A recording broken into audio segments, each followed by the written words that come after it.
할렐루야. 따라합시다. 누미노제. 누미노제라는 말을 들어보셨나요? 들어보신 분도 계시겠지만 거의 아마 처음 들어보실 겁니다.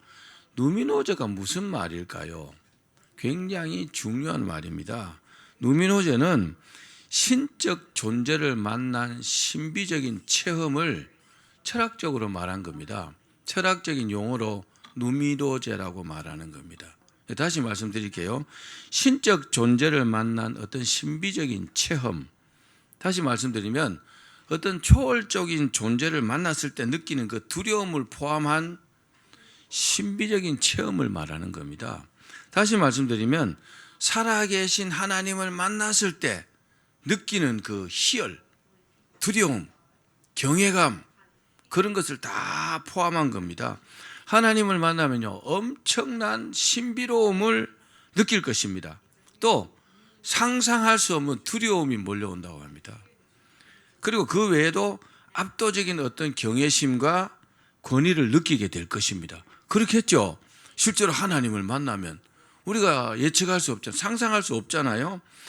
하나님의 사람들이 하나님을 만나면 이 누미노제를 경험하게 됩니다. 그 순간 자신이요 너무나 작고 나약하고 부족하고 연약한 존재임을요 뼈저리게 깨닫는다고 합니다.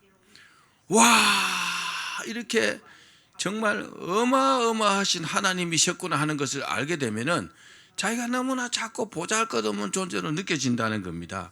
그리고 하나님을 뵙게 되므로 말로 설명할 수 없는 그런 경외심을 느끼게 된다고 합니다. 그렇겠죠? 하나님을 친히 이렇게 만나게 되면 말입니다. 예를 들어 볼까요?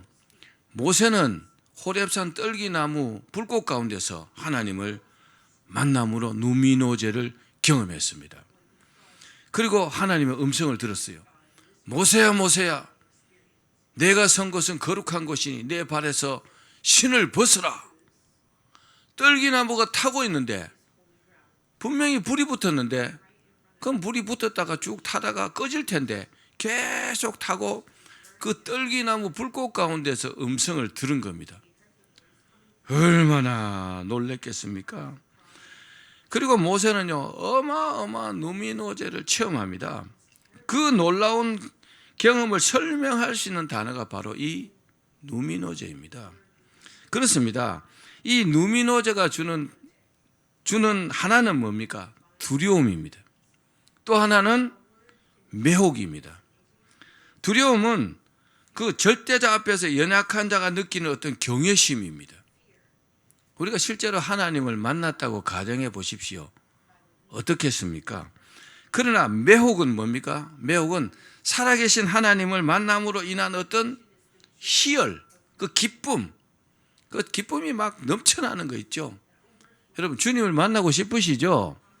주님을 사모하는 자가 주님을 만날 수 있을 거 아닙니까? 그럼 주님을 만났을 때 그 희열, 그게 바로 매혹입니다. 하나님을 만난 사람들은 그 하나님을 만남으로 인해서 인생의 놀라운 변화를 겪게 됩니다.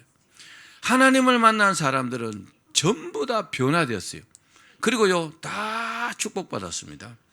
모세는 호렙산에서 하나님을 만난 이후로 양치기가 위대한 이스라엘 민족의 지도자로 바뀌었잖아요.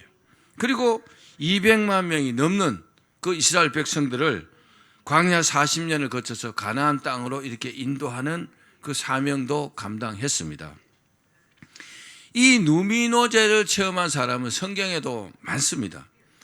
야곱도 그랬습니다. 야곱은 이제 형 에서가 죽이려고 하니까 그 칼을 피해서 도망가다가 하란으로 외삼촌 집으로 도망가다가 베델에서 잠을 자고 있는데 하나님께서 꿈에 나타났어요. 거기서 살아계신 하나님을 만났습니다. 야곱은 누미노제를 체험하고 이렇게 말했어요. 하나님께서 과연 여기 계시거늘 내가 알지 못하였도다. 그러면서 바로 여기가 하나님의 집이요 여기가 바로 하늘의 문이로다. 그렇게 고백했습니다. 이후에 하나님께서는요 늘 야곱과 함께 계셨고 그리고요 언제나 야곱을 도와주셨습니다. 그래서 야곱이요 굉장한 축복을 받았습니다. 이스라엘 민족의 12지파의 조상이 되는 축복까지 받았다는 겁니다. 하나님을 만나고 난 이후에 말입니다. 에녹은 어땠습니까? 에녹은 65세에 누미노제를 체험했습니다.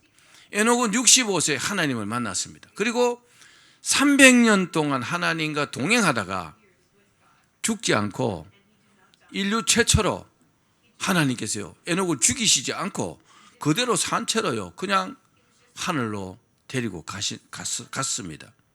그래서 가장 축복받은 사람이 에녹이라 말하기도 합니다.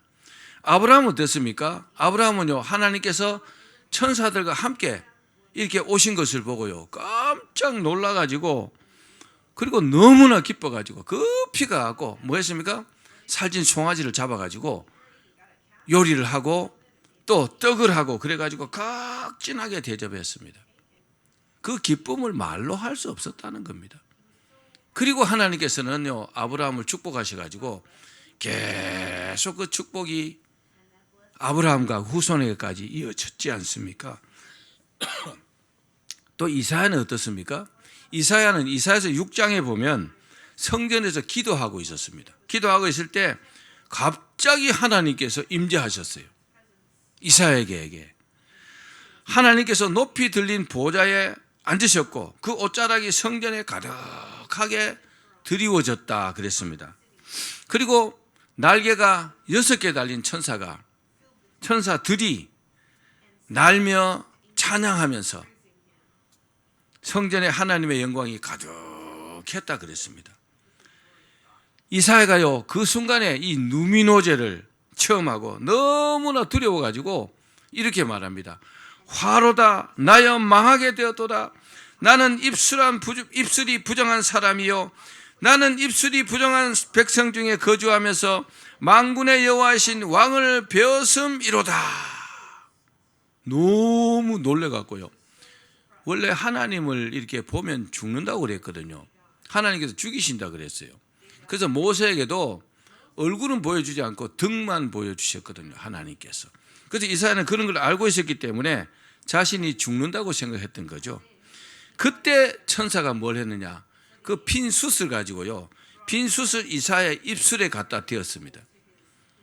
저도 천사를 딱 한 번 만난 적이 있는데 저 입술을 실제로 천사의 손으로 이렇게 만지더라고요. 그런데 이사야는요 빈 숯을 가지고 그 입술에다가 이렇게 대었어요. 그러니까 자기의 악이 제하여지고 죄가 사해지는 놀라운 체험을 이렇게 한 겁니다. 그리고 하나님의 말씀이 들렸습니다. 내가 누구를 보내며 누가 우리를 위하여 갈고, 하나님께서 그렇게 말씀하셨습니다. 그러니까 이사야가 즉각적으로 주여 제가 여기 있나이다 나를 보내소서. 그렇습니다. 하나님을 만난 이사야의 당연한 행동이었습니다.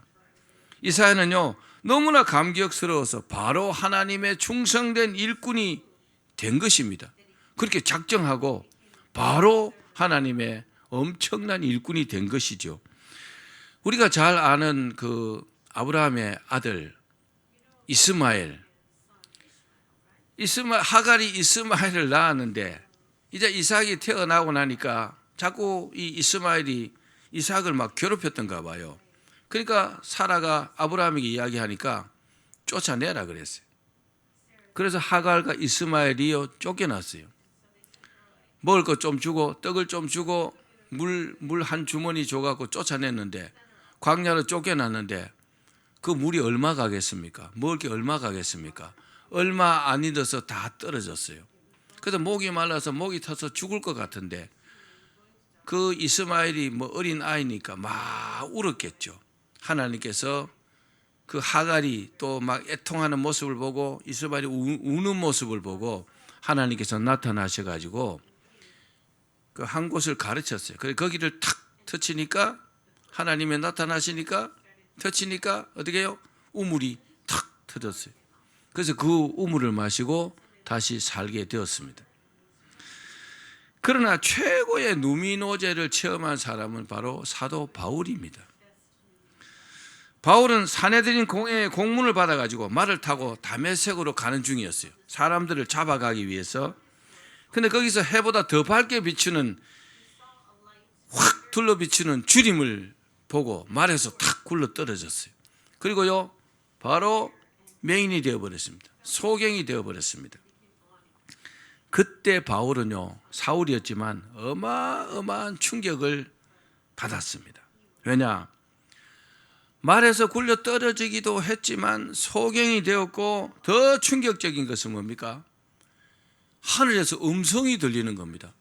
사울아 사울아, 네가 왜 나를 핍박하느냐? 주님의 음성이었습니다. 사울은 자신이 핍박하던 예수님의 음성을 하늘에서 들었으니까 기절초풍할 지경이었습니다. 사울은 예수님이 나사렛 이단의 괴수라고 생각했거든요. 이단의 괴수라고 생각하던 그 주님이 하늘에서 음성이 들리니까 얼마나 놀랬겠습니까? 왜 놀랐어요? 자기가 추구하던 그 방향이 180도 바뀌는 겁니다. 여러분, 사람이 생각을 바꾸기가 어렵습니다. 자기가 생각하는 바대로 밀고 나가거든요. 그런데요, 생각이 180도로 바뀌는 어떤 경험을 하게 된다면 얼마나 충격을 받겠습니까? 물론 이 일은요, 바울이 원한 일이 아닙니다. 바울이 원한 일이 아니고 예수님께서 강권적으로 하신 일입니다. 그러나 만일 바울이 이 누미노제의 체험을 하지 못했더라면 어땠을까요? 자신의 생각대로 예수님을 핍박하는 삶을 살다가 아마 인생이 끝났을 겁니다. 그렇게 끝나는 겁니다. 그러니까 하나님을 만나고 이 주님을 만나고 이 누미노제의 체험을 한 사도 바울이 얼마나 복받았는가를 우리가 알 수 있죠. 그러나 바울은 이 누미노제의 체험을 통해서 부활하신 예수님을 만났습니다. 그리고 그 만남 이후에 예수님을 박해하던 박해자가 주님의 엄청난 일꾼으로 이제 변화가 된 겁니다. 우리가요, 주님의 일꾼으로 변화가 되려면 이 누미노제 체험이 필요합니다. 그러면 그 사람은 절대로 배신하지 않습니다. 주님을요. 그 사람은요, 절대로 예수님의 핍박자가 되지 않습니다. 그 사람은 절대로 불신자가 되지 않습니다. 그 사람은요, 주님을 위해서 죽을 수 있는 그런 일꾼이 될 수 있다는 것을 여러분 믿으시기를 바랍니다. 이 누미노제의 특별한 체험은 하나님께서 주도하시는 주관적인 체험입니다. 즉 하나님께서 원하셔야 가능하다는 겁니다. 아멘. 그리고 우리가 아브라함, 야곱, 모세, 바울, 이사야에게 하셨던 것처럼 하나님께서 친히 말씀하십니다. 누미노제 체험을 하면요, 하나님께서 우리에게 말씀하신다고요. 더 중요한 것은 이 누미노제 체험을 한 사람들은 모두가 하나님께서 특별하게 쓰는 그런 사람들로 변화된다는 겁니다. 믿으십시오. 모두가요, 어마어마한 축복을 받았다는 겁니다. 우리가 실생활에서도 대통령을 한번 만나려면 어렵잖아요. 그죠? 그렇죠? 내가 대통령 만나고 싶습니다. 만나줍니까? 안 만나주죠. 대통령이 오케이 해야 만나주잖아요. 근데 하나님은요, 대통령과 비교가 되겠어요? 하나님을 만난다는 것을 우습게 생각하는 사람들이 많아요. 하나님 답답하면 나 만나줘 봐요. 죽을 때까지 못 만납니다. 그 사람은. 그렇겠죠? 그러나 이 누미노제는 특별한 사람만 체험하는 것은 아닙니다. 특별한 사람만 체험하는 것은 아니고 하나님께서 부르신 모든 사람들이 체험할 수 있습니다. 무슨 말이냐? 일반적으로 보면 앞서 말씀드린 것처럼 그렇게 체험하기보다는 지금은요, 성령 시대입니다. 성령 시대이기 때문에 성령님을 통해서 성령의 감동으로 체험하는 경우가 대부분입니다. 우리도요, 체험을 많이 했어요. 어떻게 해요? 예를 들어서 성경을 읽을 때 어떤 진한 감동으로 우리에게 찾아오실 때가 있어요. 그럼 막 눈물이 막 나죠. 그러니까 하나님 말씀에 감동되어 가지고 그것도 일종의 누미노제입니다. 또 기도할 때도 그렇죠. 기도하는데 막 하나님의 사랑에 감격스러워 가지고 또 하나님의 응답을 받고 나면 감격스러워 가지고 우리가 느끼는 그 희열, 기쁨 이런 거 있죠. 또 찬양할 때도 막 찬양하면 막 성령이 충만해지면서 막 기쁨이 오잖아요. 그런 것도 일종의 누미노제입니다. 분명한 사실은 우리 29장 예레미야 29장 13절 말씀 읽어봅시다. 시작. 너희가 전심으로 나를 찾으면 나를 만나리라. 분명한 사실은요, 하나님을 찾고 찾는 사람에게 이 누미노제 체험을 할 수 있다는 겁니다. 아멘. 과거에 제가 부산에서 신학교 다니는데 그 여학생이 한 명 있었어요. 물론 믿음이 없어서 그랬겠죠. 그 아가씨였는데 지금도 제가 잊어버리지 않습니다. 이러더라고요. 나는 하나님을 내 액세서리처럼 생각했어요. 이러더라고요. 내가 뺨을 한 대 때려버리다 참았어요. 그 말을 듣는 하나님께서 어떻게 생각하실까요? 하나님이 목에 걸고 다니는 액세서리 정도입니까? 어떤 사람들은 이 목에 십자가 목걸이를 액세서리처럼 하고 다니는 사람도 있더라고요. 하나님을 믿지 않으면서. 하나님은 인격을 가지신 살아계신 분이시거든요. 그런데 그분의 인격을 무시하고 그리고 그분을 찾지 않으면서 어떤 불신의 말을 하고 이러면 하나님께서 굉장히 싫어합니다. 하나님을 만나고 싶은 사람들은요, 그분을 찾고 또 찾고 해야 합니다. 그걸 뭐라고 합니까? 사모해야 된다 그러죠. 사모하는 사람들은요, 누미노제를 체험하게 됩니다. 아멘. 하나님을 만나고 싶으면요, 여러분 정말 간절히 찾으십시오.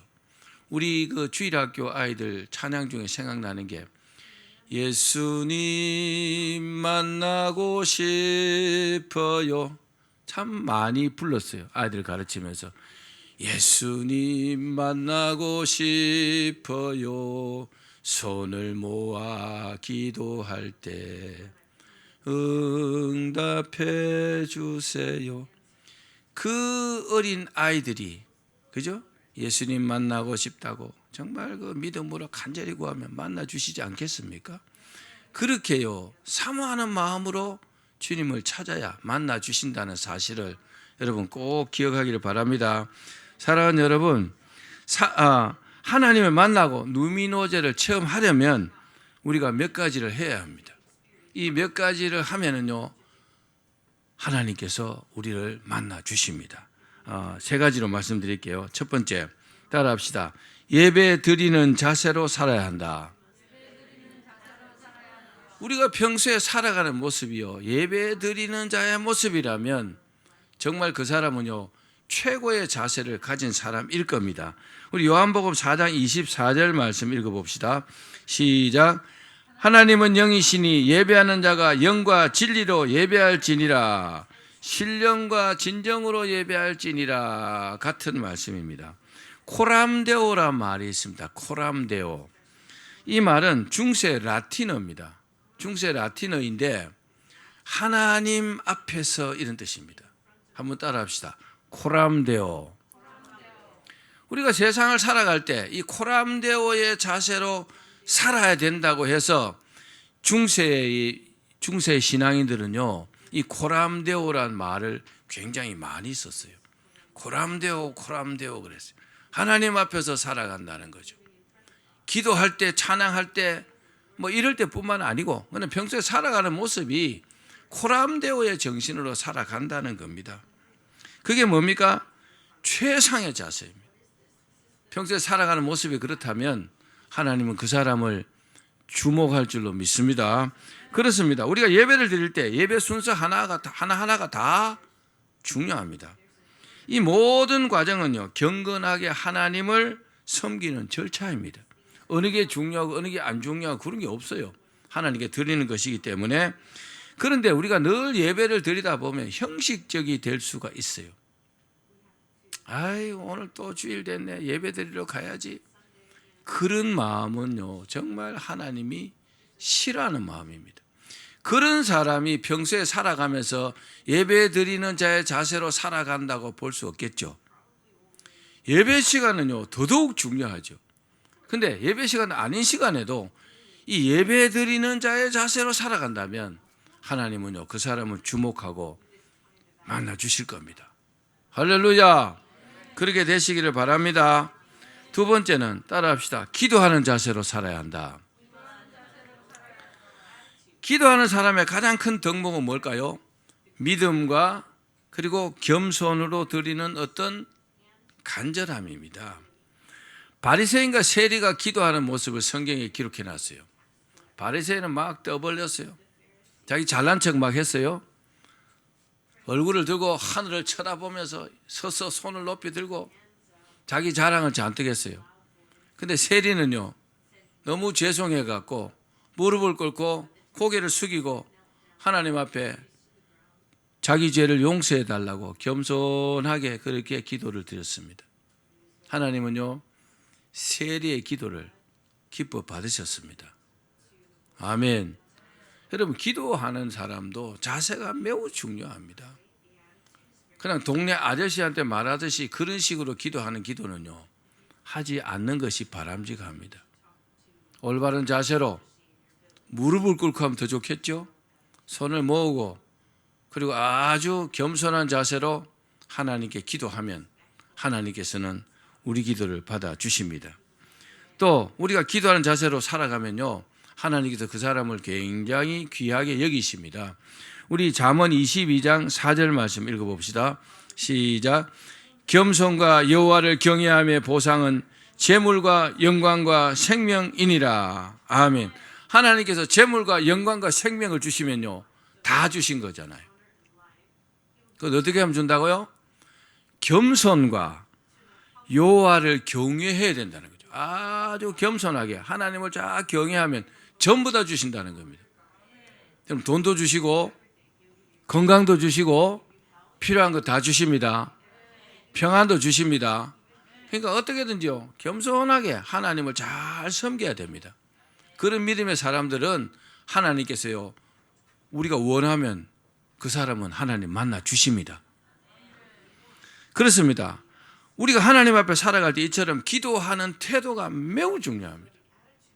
사람 앞에도요 막 건방지게 막 건방을 떨고 이러면 다 싫어합니다. 첫째로. 그리고요 뭘 주려고 이렇게 했다가 건방지게 이러면 주머니에 손을 다시 집어넣어 버립니다. 하나님도 마찬가지입니다. 절대로 여러분 교만하지 마십시오. 항상 겸손하게 사십시오.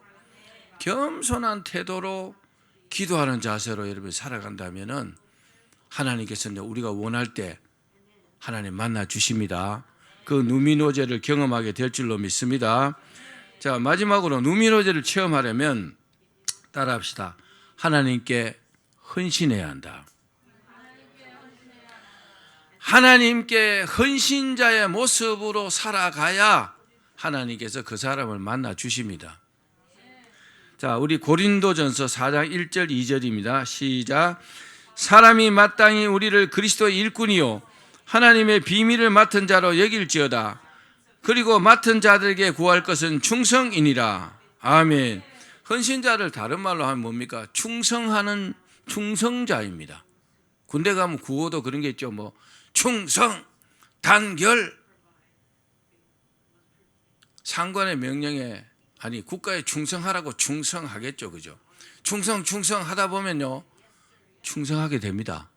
그 사람들은 충성할 마음 없는 사람들 모아놓고 충성하게 만들려고 그러는 것이지만은 자발적으로 내가 하나님께 충성해야 되겠다, 헌신해야 되겠다. 실제로 그렇게 충성하고 헌신하면 하나님 그 사람 막 만나 주시죠. 그렇겠죠? 아멘. 기억하기를 바랍니다.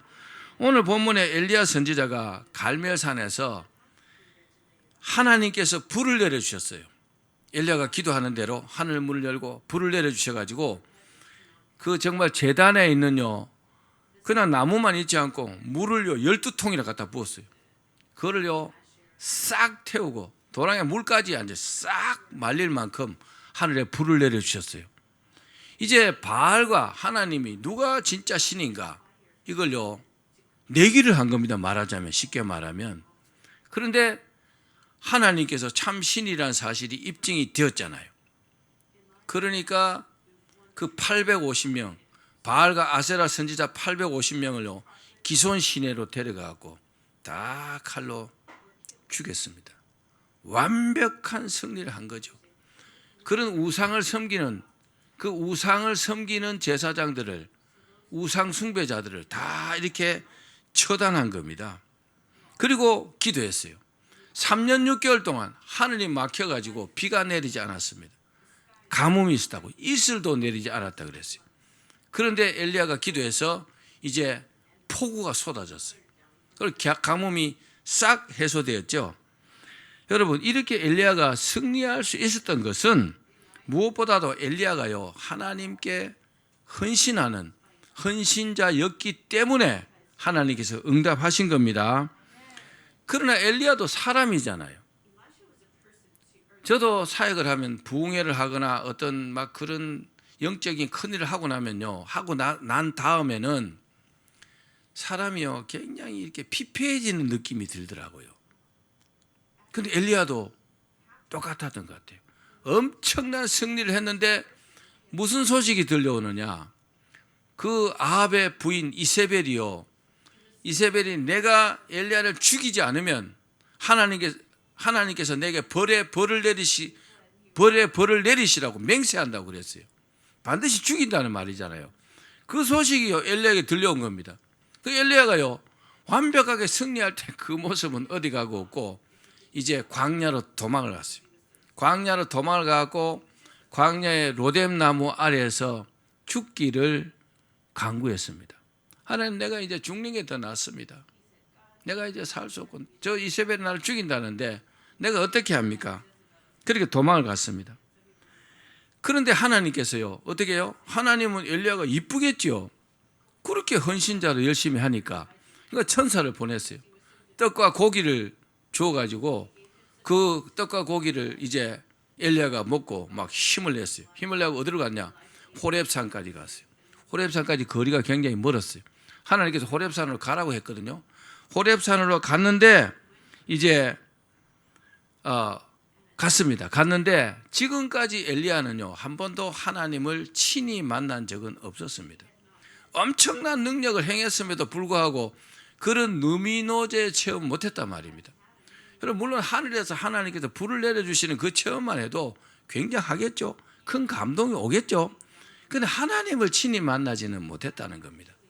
그런데 그 호렙산 굴 속에 이제 엘리야가 있을 때 하나님께서 나타나신 겁니다. 그리고 하나님께서 뭐라고 하셨느냐? 너는 나가서 여호와 앞에서 산에 서라 그랬어요. 산 앞에 서라는 겁니다. 그리고 하나님께서 이렇게 샥 지나가시는데 크고 강한 바람이 산을 가르고 바위를 부수고 바람 후에 막 지진이 막 일어났다 그랬어요. 굉장히 놀랬겠죠? 그 지진 후에 불이 있었어요. 불이 있었는데 그리고 하나님께서 세미한 음성으로 엘리야에게 말씀하시는 겁니다. 엘리야가 하나님의 사역자로서 많은 체험들을 했지만 하나님을 이렇게 만난 것은 처음이었기 때문에 정말 대단한 어떤 누미노제의 체험을 했는 겁니다. 그리고 하나님께서 말씀하십니다. 엘리야야, 네가 어찌 여기 있느냐? 왜 이러고 있느냐는 거죠. 엘리야가 얼마나 놀랬겠어요. 아직도 엘리야는 좀 낙심하고 있는 면이 없잖아 있어요. 왜요? 그 갈멜산에서 대전투에서 대승리를 했지만 아직도 좀 위축되고 이런 면이 없잖아 있었다고요. 그런데 엘리야가 이 누미노제 체험을 탁 하고 나니까 완전히 좀 달라졌어요. 근데 엘리야가 이렇게 말합니다. 하나님, 이제 다 죽고 저 혼자 딱 남았습니다. 그렇게 말합니다. 그러니까 하나님께서 내가 바알에게 무릎을 꿇지 않은 7,000명을 내가 남겨놓았다. 그런 말을 듣고 엘리야가 굉장한 이렇게 힘을 얻은 겁니다. 자기 말고도 7천 명이 있다니까, 같은 편이 말입니다. 할렐루야. 그러니까 엘리야가 막 엄청나게 이제 힘을 얻은 겁니다. 실제로 엘리야는요, 모든 것이 다 끝났고 이제 죽을 일밖에 없다고 낙심하고 있었습니다. 그런데 하나님께서 친히 만나 주시고 또 말씀을 주시고 여러 가지 상황이 이렇다고 말씀하시니까 막 다시금요 새로운 힘을 확 해보겠습니다. 여러분, 사람이요 살고 죽는 것이 마음먹기에 달렸잖아요. 엘리야가 이런 힘을 얻은 이유는요, 누미노제를 체험했기 때문에 가능한 겁니다. 우리도 동일합니다. 우리도요 낙심하고 힘을 잃고 앉아 있다가 하나님께서 우리를 불러주시고 만나주시면 얼마나 여러분 힘을 얻겠습니까? 그래서 더더욱이요 이 누미노제 체험이 필요하다는 사실을 믿으시길 바랍니다. 이처럼 하나님께서는요, 하나님께 헌신하는 사람들에게 누미노제를 통해서 힘을 주시고 다시 일으켜 주십니다. 그리고요 세상을 힘있게 살게 하시고 하나님의 일을 성공하게 하십니다. 그러니까 어떻게든지요 이 누미노제를 한번 체험하기 위해서 애를 써야 합니다. 하나님 만나 주십시오. 하나님 만나 주십시오. 저는 하나님 만나기를 원합니다. 그러니까 간절히 간구한 여러분 되기를 바랍니다. 말씀을 맺겠습니다. 하나님께서는요 지금도 하나님께 헌신하는 헌신자들을 찾으십니다. 바울처럼. 바울이 주님을 배신할까요? 배신 안 하겠죠. 왜요? 살아계신 그분을 탁 만나고 나니까 그보다 더 중요한 게 없거든요. 바울이 대단한 지식을 가졌잖아요. 그런데요 자기가 가진 모든 지식은요 배설물로 여긴다 그랬어요. 성령 충만을 받고 나니까 그보다 더 중요한 게 없거든요. 성령 충만을 받고 나니까 성령께서 늘 바울을 인도했잖아요. 부족한 게 없다 말입니다. 누미노제를 체험하기 원하는 사람은 하나님께 헌신할 것을 뭐 해야 될까요? 약속해야 합니다. 따라합시다. 약속해야 한다. 주님, 저는 주님 위해서 살겠습니다. 이런 약속이 필요하단 말입니다. 일단 말로 해야 돼요. 말로 표현해야 합니다. 그리고 행동으로 그렇게 옮기셔야 합니다. 그리고 사모하는 마음으로 기도를 통해서 하나님을 또 찾고 또 찾아야 합니다. 아멘. 목마른 자가요 샘을 파듯이 그렇게 영적인 갈증을 느끼면서 기도해야 합니다. 하나님 만나 주십시오. 주님 만나 주십시오. 그러면 하나님께서요 그 헌신과 기도를 받으시고 만나 주십니다. 우리는요 누미노제를 체험하게 되는 거죠. 우와, 하나님 살아계시군요. 여러분, 제가 하나님 배신할까요? 배신 못합니다. 저는 배신할 수가 없습니다. 제가 그동안 체험한 하나님, 그동안 받은 은혜, 또 하나님의 수많은 능력들을 행하면서 살아계신 하나님을 믿지 않을 수가 없는데, 믿어지는데 배신할 수 없잖아요. 누미노제를 체험한 사람은 이와 같다는 겁니다. 여러분, 이만큼 중요합니다. 그래서 반드시 누미노제를 체험한 여러분 되기를 바랍니다. 그렇게 되시기를 주의 이름으로 축원합니다.